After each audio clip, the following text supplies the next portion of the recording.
Hi, I'm Aleea. And I'm Hav. Welcome to Mom Files, Moments of Motherhood podcast, the place where the messy, hard, and honest parts of momming get to exist without shame. If you're a mom, you'll find realistic routines, gentle validation, and maybe a few new things to try. Think of us as your village, a judgment-free corner of motherhood. We're so glad you're here. Welcome back. I'm Hav. And I'm Aleea. And I'm sure you heard the term nesting thrown around, especially when talking about the end stages of pregnancy. And for many of us, we may be thinking the perfect nursery, getting everything clean and organized, or even folding clothes. But it can be more than that, like what actually makes life easier once baby gets here. So today we're going to be tackling nesting and the things that we can do, things that we did and the things that we can do to help get us through these experiences that we're facing, have faced, will face, all of the things. So Aleea, I guess I can kind of go into, just in general, like the nesting stuff, because I feel like I'm doing that right now. I was going to say, I think you're literally in the heart of it. So literally spent the whole day cleaning yesterday. So, cleaning, right? We just said it's not all cleaning, but I think that's a big part of it for a lot of us, especially if you've had a baby before and you're keeping things from before, or you have people who have gifted you things. I think a big part of nesting is like the wanting to like clean and sterilize things. Mm-hmm. Yeah. We have all of our bottles up in the attic and I'm like, I just want to get them down and sterilize them. But we're like months ahead of the game here. You're like, I'm going to have to re-sterilize these by the time he gets here. Literally. I think list making is a big one for me for nesting, because I'm like thinking of all the possible scenarios and all the things. I just cleaned our office and like where I'm going to put what in the office, things like that. There's also like the hanging up clothes. How are you going to organize clothes? Where are you going to hang them? Which I guess goes into cleaning and like organizing. But for me, that's more so like I also need to know what clothes I need to get, because we're using a lot of clothes we already have or have been gifted. So I'm like, I need to know. But then again, I don't know how big he's going to be. Right. Oh.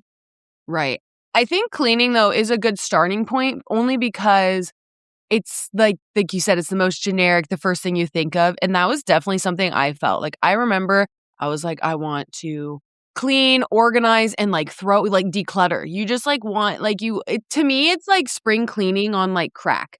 Like, it's like you just like have so much that you feel like you need to take care of. Yeah. And I think it's a good starting point, just because to me, cleaning kind of also relates to like, I really felt like this need to have like everything perfect. So like getting everything like decor ready and like organizing the clothes by color or size or whatever. And that is really helpful. And if that is something you need to do, like definitely. But I definitely think there was a lot of things I felt like I needed to do that I was like this. Now looking back, I'm like, wow, that was a real, like there was other things I should have been doing instead. Yeah.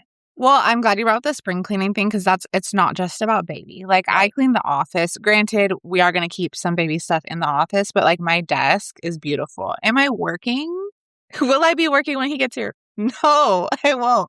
But it's perfectly ready for work. So I think that, and like the laundry room and stuff like that, it's just like whatever's going to make your life easier. But I will say, also just by like sheer force, there's things that I'm not doing that I did. Like with Azzy, none of our house was ready, but her nursery, painted, like new doorknobs, all that stuff was done. The crib was set up. I don't think she barely touched the crib. Like all that stuff. But with this baby, I'm like, okay, I need to like, where am I going to put his clothes? Because they're going to have the same room. So like that kind of thing has been important. But like we've talked about it. You're like, so are you going to do anything to the nursery for him? And I'm like, sorry, little boy. Like you just get whatever the Bluey and the K-pop Demon Hunter pink and gray room is what you got. I don't know what to say. I'm so glad that you brought up the nursery, because that was like one thing I was dead set. Like I was like, I need the nursery done.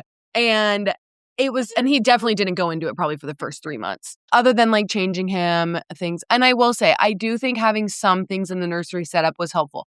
Knowing where his diapers are, knowing where his clothes are. But like, other than that, like, and I remember even my doctor, she was like, you don't need it done. Like, it's okay. And I was like, I needed to hear it because in my mind, I was like, no, I need to get it done.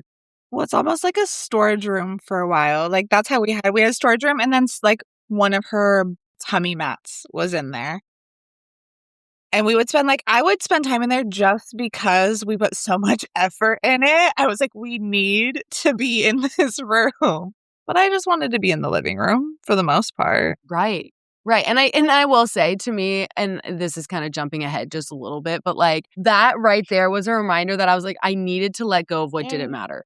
Like it felt like everything needed to be nested. Honestly, like I especially like towards where you are right now, I was like, it could have been work stuff. It could have been personal stuff. Like I'm like, I had 100 checklists. Some of them I'm like, I don't think I even looked at, but it was just like and it's like, you have to just remind you like, sometimes you have to just accept some things won't get done or they will get done, but maybe not as perfectly as you want. Because now that I look back, I'm like, I actually accomplished a ton. It just felt like nothing got done. You know? Sure. Well, and I think that's helpful the second time around too, because don't get me wrong, I have my list. And we're also hosting the baby shower at our house. So that just adds like a whole nother level of chaos in my brain. But what I did this time is I set it out by like when I actually need it done. So that when I'm going through the list, I'm like, okay, like sterilizing bottles and doing that stuff can wait until at least May. Like, do I want to push it until my due date? Probably not.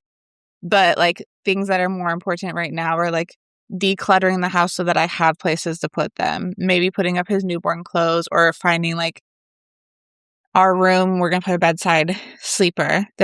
We need to like move stuff out of the room so that we have room for that. Does the bedside sleeper need to be up right now? Do I want it to be? Yeah. Is that crazy? Because I'm not even going to be able to get out of bed because I'm huge and I can barely get out of bed anyway. Yeah. So we're going to do that in May. But like that has really helped because I know a little bit more about like the first 2 weeks that he's home, like maybe the swing, right? The bottles, if I do bottles in the first 2 weeks because nursing. But like there's like the crib. If we're going to put the crib up, that honestly can wait a few weeks. Like we're thankful Dad gets the same amount of paternity leave that I do. So, which I actually love, but I'm laughing. I was just telling Aleea how South Carolina doesn't have any leave. So thankfully I do. Anyways, I digress. But so he'll be here and he'll be able to help with a lot of stuff. But there's other life stuff going on too. So just like preparing for like, if our dog has to have another surgery, making sure the living room is decluttered, teaching. This one is something I didn't think about, but kind of is nesting, teaching the dogs. We let our dogs on the couch. Whoa, they're no longer allowed on the couch for the past like 2 months. I've been trying to teach them not to go on the couch because baby brother will be up on the couch and I don't want him accidentally get pummeled by a big lab's paws. But yeah.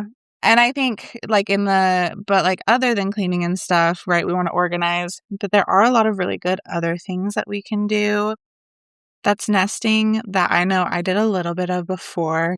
And now that I have a deep freezer I want to do more of, which one I'm just going to call it right now, is meal prepping, which sounds crazy starting now, but doing freezer meals, especially if you are in a place where like if you can DoorDash and you have people to cook for you, and you can do Instacart and all that stuff, which still, even if you can do Instacart, you're probably not going to want to cook when baby gets here. But having those crock-pot meals that you can just throw in was so nice with Azzy. And we didn't have a deep freezer before. We have a deep freezer now. I'm doing the lasagnas. I plan on doing a lot. And just to backtrack, when you said you still had the list, I think it's important to still have things. Like, we still do have things to do. It's just if you are really overwhelmed, really look at your list and be like, is all of this important? Because I think, but like freezer meals, definitely a high priority for me. I spent when I'm maybe a little less pregnant than you. I had spent like 12 hours in the kitchen and it was horrible. But like I cooked so many things. I did a breakfast, lunch, and dinners. Like you said, lasagnas, mac and cheeses, breakfast burritos, a crock pot. I even like cooked ground beef in case I just wanted to unthaw it and use it. But I probably didn't cook after he was born for 3 months. And I was able to eat off of our freezer meals. And honestly, that when I look back, that I remember saying, I was like, this was the best of cooking I made, just because I felt you don't feel bad for what you're eating. And that also helped me feel better. Well, it's easier to focus on the health and like the taste. I was going to say, like, we tried a lot of new things for our freezer meals, which I don't necessarily suggest because there were some things that I was like, I wouldn't eat this. Like, no, like this was not my favorite thing. So maybe try stuff out before you make it for yourself when you're like eating out of necessity. But it's easier to pay attention to the protein and the carbs and all the things that you need to like keep your body healthy now than when you're on like 3 hours of sleep as well. And it's also a really good thing because I know I have my family, they all want to come over and help me organize and clean and declutter. I was actually just talking to my aunt about this yesterday and I was like, I appreciate the help, but like, I like to do it. I like to be able to like move things around. If I don't like the way that is, remove them. Telling people what to do is a little bit harder for me, but can you make like prep these meals for the freezer or like a freezer meal party? There's like the nesting parties people do. I would definitely do like a cooking party, like come over and do the breakfast burritos and the. I think they call those a sprinkle, right? Wow. Just because my first baby shower was a little rough. So I'm like, maybe the thought of just some friends coming over, helping me cook, helping me clean a few things. I really like that idea. And I think it's really nice, a baby too, just because I feel like you do have your hands quite full. Yeah, don't get me started on the baby shower stuff. We're hosting that baby shower and I want to be done. I want to take it away. The amount of stuff that we have to like do and pay for. If you're not somebody who's dead set on having a baby shower. Right. Yes, I definitely agree, especially if you are thinking about other ways that people can support you. Like, I think doing things like Hav just mentioned, those are things that are actually really helpful, especially when you're deep and pregnant. Like I said, when I cooked after 12 hours, I was hurting and it would have been nice to have some help, you know? And also I could have asked someone, but I was I'm like Hav, I'm like, oh, I'm okay. I can do it all myself. And then I'm like, oh, I'm suffering.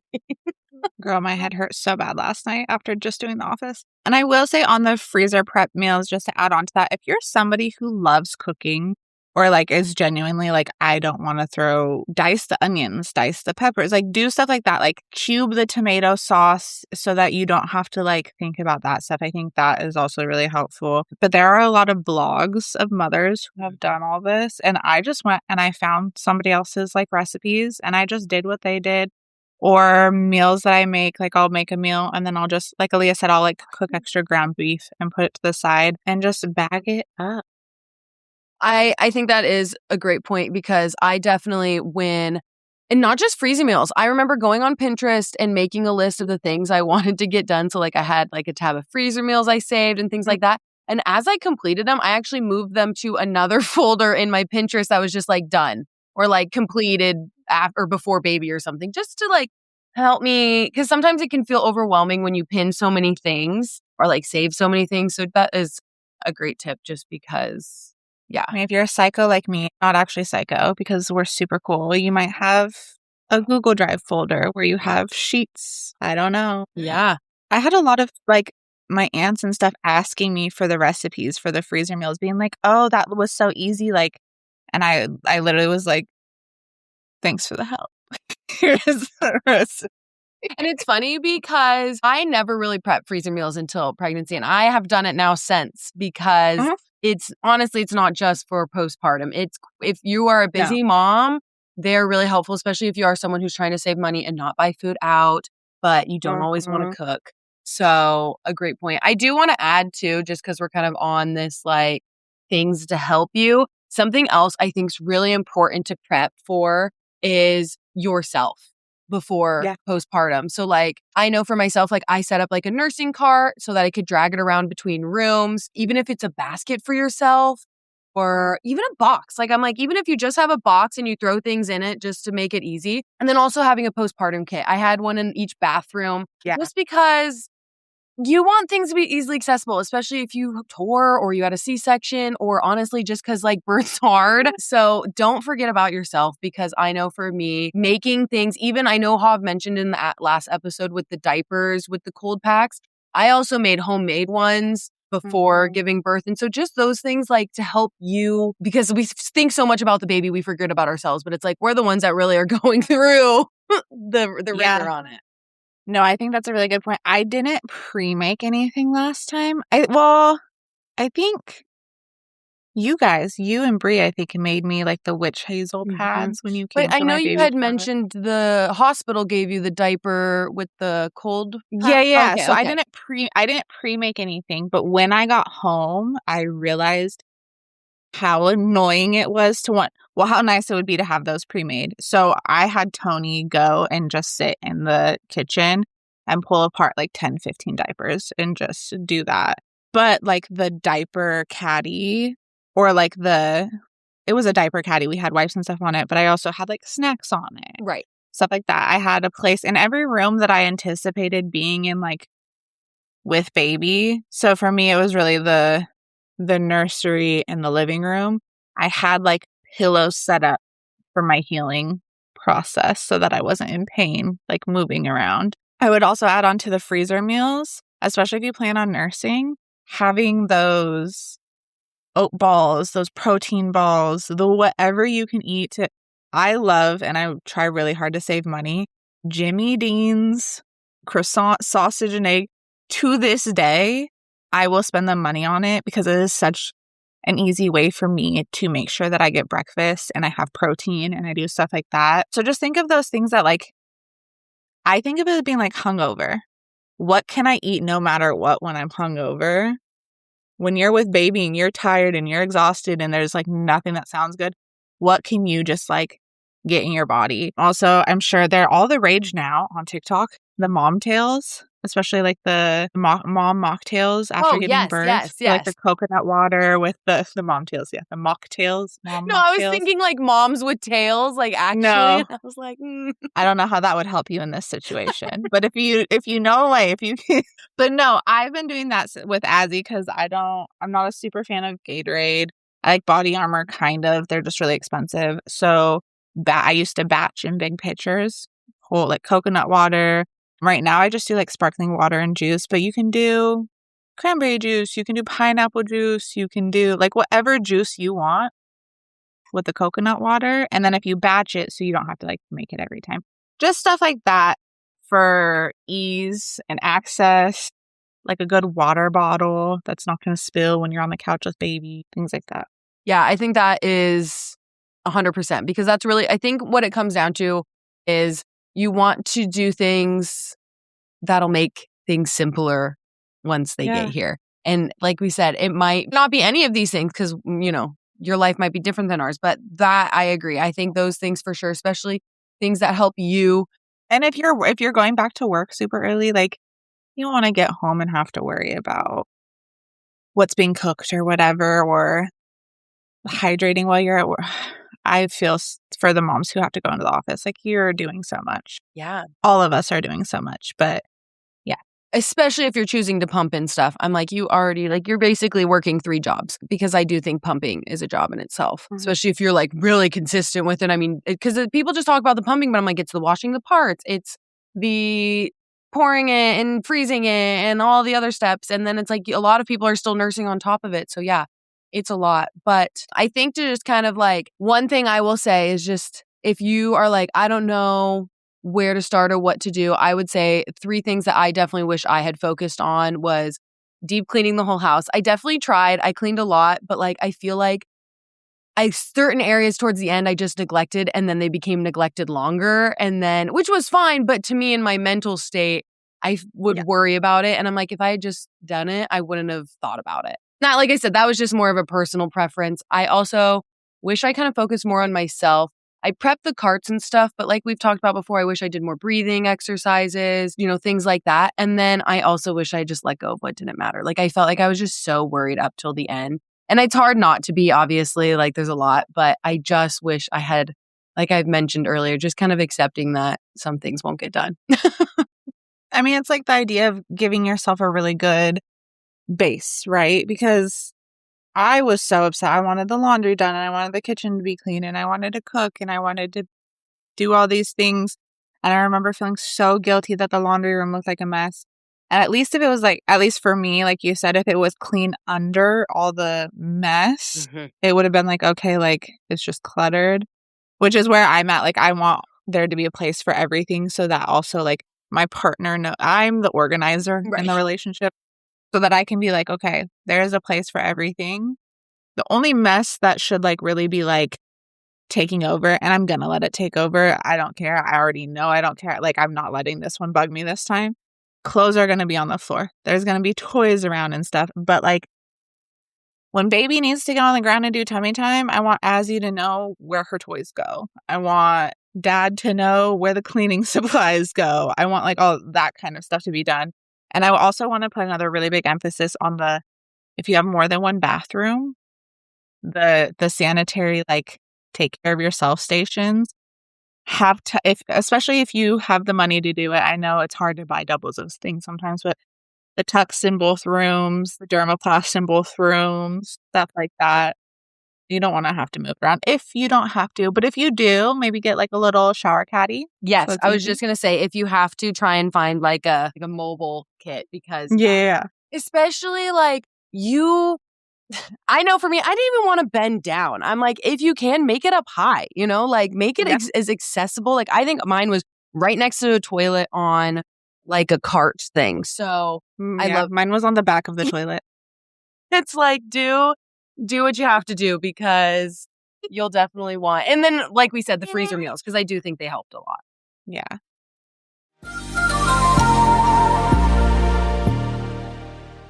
Do you have a podcast and about 4 minutes of free time?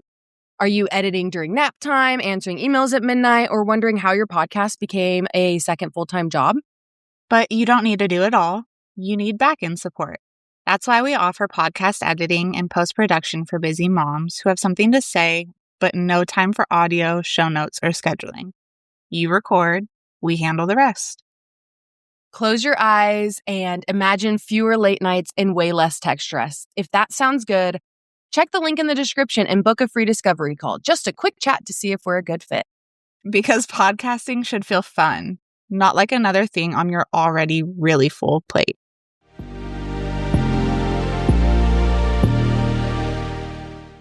And then I will say something that we have, but like, I don't know how deep we need to go into it because it's like based on your relationship and stuff. But if you have a partner and you're in a relationship, doing a quick check-in.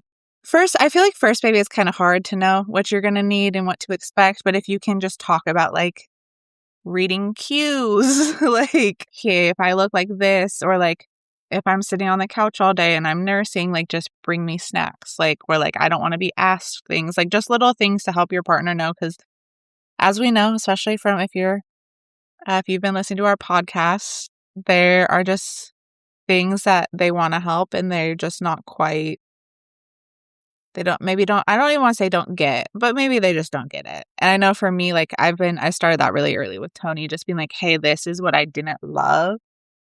And I'm not saying that you did anything wrong because he took care of things, but like, I would rather you let the grass get long and spend more time with me so that I'm in a better mental state than worry about the grass this weekend. Or like little things like that. Or like, hey, instead of asking me how I'm doing, just like bring me a granola, fill up my water. You see it's empty, fill it up. If I look tired and I'm laying on the couch and I got the baby on me and Azzy's in my face, take her outside. Like little things like that. Or how they can help prep the diaper, ice packs, or things like that, I think. Well, and it's true because as we've said it before, they want to help and sometimes we just are always on the same page. Like they think they're helping, but they're just not. And sometimes we have to remind them like that isn't helping for us, even though it feels like it is. Right. Because they can't read our minds, even though we wish they could. That would be really nice. So yeah, I love that because I do think that's important, especially because you don't want to be fighting about it when you're both tired and overwhelmed. Well, and we talk about, that's when we start to feel naggy, and that might be when we actually start to be bitchy, and we don't want to be, but it's also like, there's only so much we can do, right? And I think one important one is sleep schedules. If you can, especially, this is going to look different for us, but for our first one, Tony had a good leave. So he took nights from like, I think like, I can't even remember. He would actually stay up to like 4 or 5 with her and just bring her to me to nurse so that I could get some sleep. But then he would sleep until like noon or 1 because I would already be up with her. And that worked with her. That's going to look different now because we have 2 kids. So he was like, oh, I'm going to do nights again. That works so well for you. And I had to like be like, love that. That was amazing. That was actually really beautiful. Toddler, please, dear God, do not leave me alone with 2 babies till 2. Like maybe take like 9 to 12 and sleep in till like 9, assuming my baby as he slept till like 9 or 10. So that was a little different, but like you get the point. Like maybe get up a little bit earlier and spend time with Azzy so that I can just like lay down with baby and not have to up and down, up and down. If you have one kid or more than one kid, you don't sit down for more than like 5 minutes. So I think those are good things to kind of try to assess beforehand. And that's part of it is a mental thing too. I think Aleea and I talked about just talking with our partners about how taking care of the laundry, taking care of the dishes, taking care of the yard is really important, and it is good for our mental health. But sometimes, especially if you're like Aleea and I, and you live in a small town and you don't have a lot of other mental support, like maybe your friends are long distance, stuff like that, sometimes we just need our partner to sit down with us and be in the shit with us. Even if you can't do anything, just sit there with me and let me roll my eyes at you, rub my feet. I don't know. Right. Just be there with me. 100%. And I saw something the other day on Instagram that was like pretty much your first one's a lot scarier. Both babies affect you differently. And I think I'm feeling that a lot. Is the first one was really scary. Every milestone, every little thing was really terrifying for me. Like, all that stuff. But then the second one, now I'm like, I don't just have my little baby with me. I have a toddler who that relationship is going to change. My relationship with my second one is going to be different. But maybe I'll get to be a different parent, which also is like sad in some parts because like, how different will I be? Will it be fair to Azzy? Will it be fair to Jiraiya?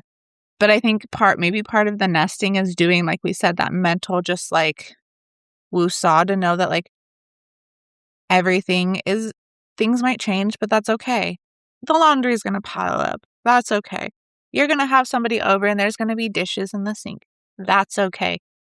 You're going to order out McDonald's and not eat healthy, and that's okay. And Azzy's not going to get, she's going to go from being one-on-one time 24/7 to having a little brother, and Jiraiya's probably never going to know what it's like to have extended one-on-one time.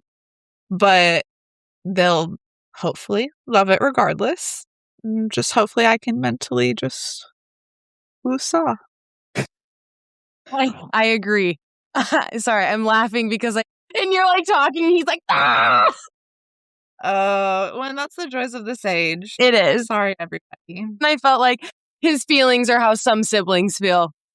Yeah, honestly. And that's something to think about too that I don't think we probably don't have a lot of time to go into, but preparing little one, Azzy's like so obsessed with being a big sister, and we've done a lot of prep, but maybe your little one isn't ready to be a little sibling. Maybe your little one is Dash's age and the world is just him, and now you're going to have to go from him being able to be all over you to having a little baby there with you. So like, get the time in that you can, but just know it's going to be an adjustment and they will be okay. But maybe that's a part of nesting too, is like the slow changes to get them used to. I don't know how you get them used to it. They say don't make changes 3 months before, 3 months after. I don't think there's a perfect way to do any of this. Like, and especially because everyone experiences change differently. So it's like, yeah, we can follow a rule book, but your kiddo might be different. And yeah, like, it's true. You don't know. And I think that is a good point. Maybe that'll be a topic we discuss this season, is how to at least help adjust the siblings, because it might seem like, I feel like everyone has different thoughts and opinions on it, because there is no right or wrong reason to do it.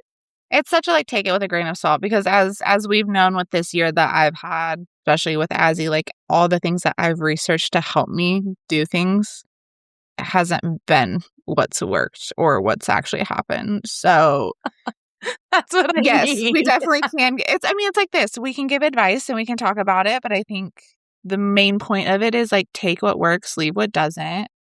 Perfection is honestly not an option. So just do what you can to mentally. I think that's the biggest thing is, as mothers, we're just so like, we want everything to be perfect. And no matter what we do mentally, we're just kind of fucked. Like, sorry. But do what we can to like ease that mental as much as possible. 100%. And I agree. I think to me, you literally just defined this podcast. We are not here to be perfect because we are not, and we know that. So it's like we are giving you our experiences, things that we think might help. Take what you want, leave what you don't, and the trial and error. Because to me, parenthood is trial and error, and it's something that really teaches you patience and learning to let go of things because you cannot control everything as a parent. And yeah. No. So I think that's a great kind of exiting point for today on nesting. Yes, today on nesting and like life advice, I guess. Mhm. It was just one of those. No, but really, that's it for today's Mhm. episode. Thank you so much for hanging out with us. As usual, if this episode made you feel a little less alone, send it to a mom friend who might need it too. And if you haven't already, go ahead and hit the subscribe button and leave a review. It helps more moms find the show. It also helps us know what you want more of or less of. You never know. So until next week, where we'll be diving into preparing for postpartum recovery, as that is a big part of the journey in itself. So with that, remember to keep the kids alive, happy or unhappy, and your coffee hot or at least reheated once. Bye, everybody. Bye.